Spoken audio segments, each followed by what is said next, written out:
Bringing you, of course, the story. We know that at least one person has been confirmed. Dozens more, of course, injured, having to receive, some medical attention, but also infrastructure as well as roads being damaged.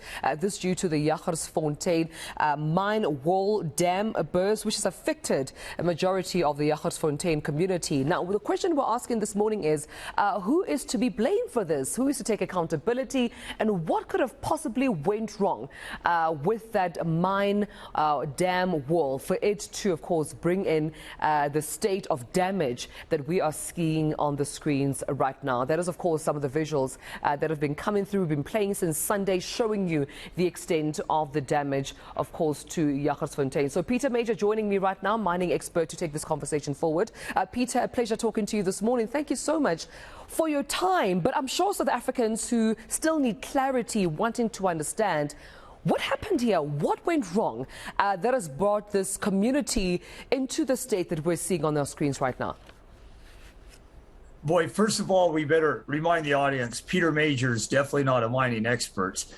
And even if I had been there, I wouldn't be expert enough to give legal, proper technical reasons. But what we can say is, this was probably the oldest dump in South Africa. This dump began its life in about 1870, and it probably ended its life well before the mine was closed in 1970-71. So it's a 100-year-old dump that, to the best of my knowledge, has been sitting idle for close to 40, 50 years.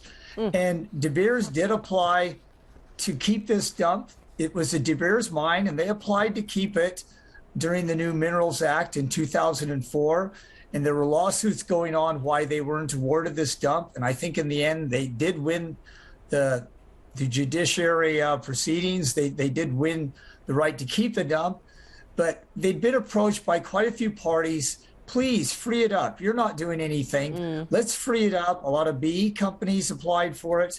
I know we represented an international company applying for it.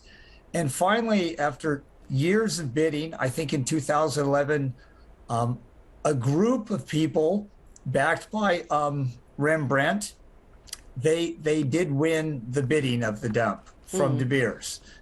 I don't know how much work they've done on it, though. And that was my big question. When I first heard about this and saw pictures of it, I thought, my gosh. And I asked people, how much work had this little consortium been doing on it? Because that's a large existing dump.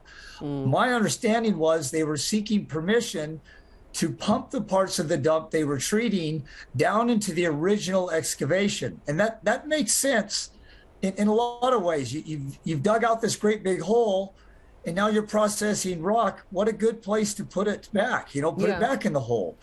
But because there's been a lot of parties bidding on this, and none of them are really the large mining houses and mining companies that this country is used to. Right. They're often undercapitalized, under technical.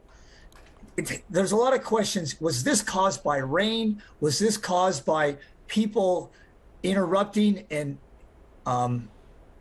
digging on an existing dam? Was this partially a new dam?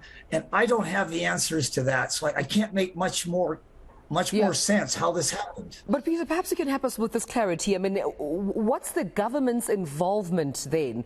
We understand there have been court orders, as you've mentioned, and lawsuits, in between, companies, different companies bidding, the Department of Mineral Resources there as well being involved. But Natisha Bangu, the spokesperson of the DMRE, placing it on record, being asked this question around these court orders and government's involvement, saying, there have been reports that the mine had been sold to other parties without the involvement of the Department of Mineral Resources and Energy as per court order. So to what extent, to your understanding, is government involved, and to what extent can they take some responsibility for this?